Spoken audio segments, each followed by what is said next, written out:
Hi guys, today I thought I'd talk to you about canvases and actually preparing a canvas. Although I don't really shoot weddings anymore, I still have one wedding client that needs a canvas doing, and that involves creating what is known as a gallery wrap. And I'm going to do that in Photoshop. I've got a relatively quick way of doing that, and I thought I'd share that with you.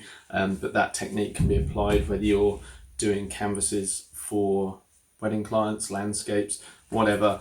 And it basically means that rather than cutting into your actual image and having to wrap that around the side, you're actually duplicating what's on the front around the side, so you don't lose any of your nice high megapixel image sensor wrapping around the corners. Because basically the canvas manufacturer will need about 4 centimeters, depends on your manufacturer and check, but between 3.5 and 4 centimeters of wrap around. So let's dive into Photoshop and we'll see how I do that.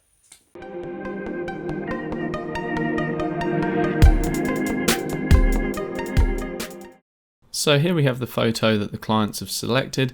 Let's go right click and go edit in, and we can either open it as just a flat layer in Photoshop, or what I prefer is open as a smart object.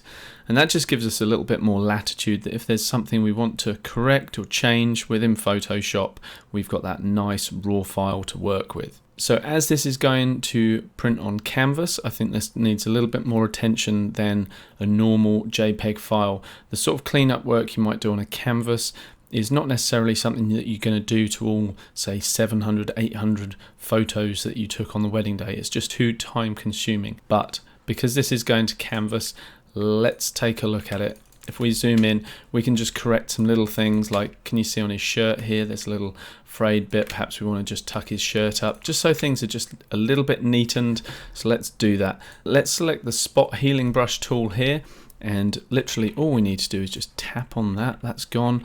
If we draw over the thread, it should do a pretty good job of getting rid of that. It has.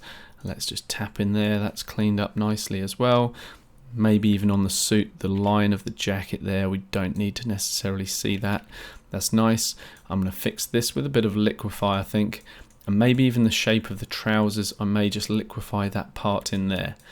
Now I'll just have a little discussion on liquify just while I clean a couple of other things up that may distract the eye. As you can see, for most things, what a great job the spot healing brush does. It's just little things that are going to catch the eye and don't really add to the image themselves. So I just scan around visually and just check for things that look slightly out of place, and that over time of having a canvas loaded on your wall might just start to annoy you. So I just check for all of that sort of stuff here. But as I was saying, I was going to talk to you a little bit about liquify. Now, on the news recently here in New Zealand, there was this massive deal about a wedding photographer who had actually liquefied the couple and changed them slightly, and the couple took huge objection to this. Not just because of that, but sort of my thoughts on it are anyway, if somebody wants something changed, they will normally let you know. So if somebody's weight they're not happy with or something like that, they will normally ask you, hey, can you Photoshop this? Which basically means can you liquify me? But they tend to just use that expression, can you Photoshop me? Which is basically the green light that that's what they want from you. Whether or not you do it, that's entirely up to you and your business model. But if the clients haven't asked for it, now I steer clear of that. But having said that, if it's an item of clothing that's looking a little messy that doesn't need to, I'll fix that. So let's go ahead and just select these guys here. We're going to create a stamp visible layer, which is the monster shortcut Control Shift Alt and E, or Command Shift Alt and E on a Mac, and we will go to Filter, Liquify, and that loads up. And literally all I'm going to do is just push in slightly the trouser line there, just so that pocket's not sticking out so much. Maybe push that bit in there just a little bit, just tidying things up. This is a wedding photo. They want to look nice and smart. You want to look like the suit fits really nicely. So we'll just do those little bits there. How far you take this, honestly, is entirely up to you. But just be respectful of your clients. That is the main thing. The dress here, for example, we may just want to pull that in slightly. Sure, I'm starting to distort the the actual foliage in the background, but I don't think anyone would notice. And on that note, we'll just say OK. And if we just look at our before and after, it's really subtle. So now on to creating the canvas itself.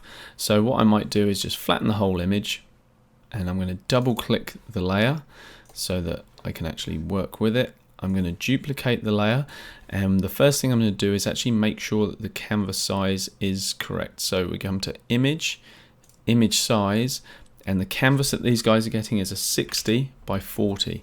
So that's a 3:2 ratio, that keeps that there, and we are not resampling the image. So we're not throwing pixels away, we're literally just changing what Photoshop thinks the size of this photo is without actually changing any pixels whatsoever. And now when we come to canvas size, we can actually put 8 onto the 60 and the 40, so it's 68 and 48, that's adding 4 centimeters around the top and the bottom. Click OK. And now this is where we're going to create our wrap. So if we duplicate that layer again and we go Control T to transform, and we're going to flip it horizontally to start with, press enter, press V so we get to our move tool, and we're literally going to move over to this side here. Photoshop throws those pink guide markers up so that we know that we're in the right place. We can hold down Shift as well, which will lock that in position. And now we have the left and right sides done. Now we just need the top and bottom. So what I'm going to do is select these 3 layers, drag them down to the new layer icon, and I'm going to merge those layers. Now we're going to transform this, Control T, and we are going to flip this vertically. There we go, they're upside down. Press enter, and now we're going to move that up. Hold the Shift key, will constrain that perfectly. Now what I'm going to do is hold the Alt key and see how the mouse icon changes. When I press Alt now, it changes to 2 arrows, a black and a white one. That means we're going to duplicate this layer. So as I start to drag, I actually have a new layer duplicated. I'm going to add Shift to my drag, and that's just going to constrain it. And now I've got this layer, I can just freestyle drag that down. When I get to around the bottom, just hold that Shift key again, and that's going to make sure it's constrained to that center line. And there we go, we can drop that in. We can just zoom in and make sure with the arrow keys that we are spot on and not leaving a gap, which we are. That's perfect. So there we go, guys. We have our original version there, and then we've added a reflected wrap that can be wrapped around the canvas. Nice and easy. One finishing touch, if you want, is you can add your logo or a signature. So I'm actually going to place my signature, which I have here in my landscapes folder, because I often put that over my landscape canvases and prints that I create. Now, if I hold the Shift key and come to the top right corner, as I start dragging, we can change the size, and it constrains the proportions again. And we can see in that black box, it tells us that we're currently about 3 centimeters wide, which I think is plenty for a signature on a 60 centimeter wide canvas. How big you make that is up to you. But where that will actually fall on the front face, I find it's easier if you just turn off the wrap just temporarily, so that you can see exactly where you're positioning it on the front face, and whether you want to go to the left corner or the right corner. That is entirely up to you. We'll put it on the right, and it's kind of hidden in the stones, but if someone goes looking for it, they'll see it there. Turn those back on, and now all we need to do is just flatten that image, discard the hidden layers, and I'm just going to make sure that we're in a sRGB color mode. So if I come to edit and convert to profile, so my profile working space is Pro Photo RGB. Printers do not like that. It's a far too big color space for the inks to be able to reproduce, so just change it into working RGB. So from that drop down box, if you don't have that selected, just come and find working RGB, which is right at the top, and click OK. Some printers can deal with Adobe RGB, which is a slightly wider color space, but my printer likes sRGB.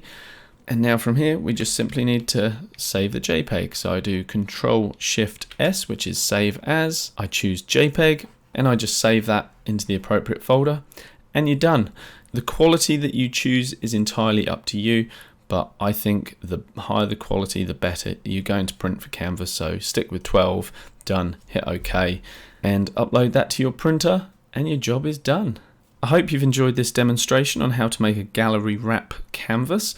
If you've enjoyed this or it's been helpful, please support my channel with a subscribe, with a like, and hit the notification bell button, and I will catch you in the next video. Cheers guys.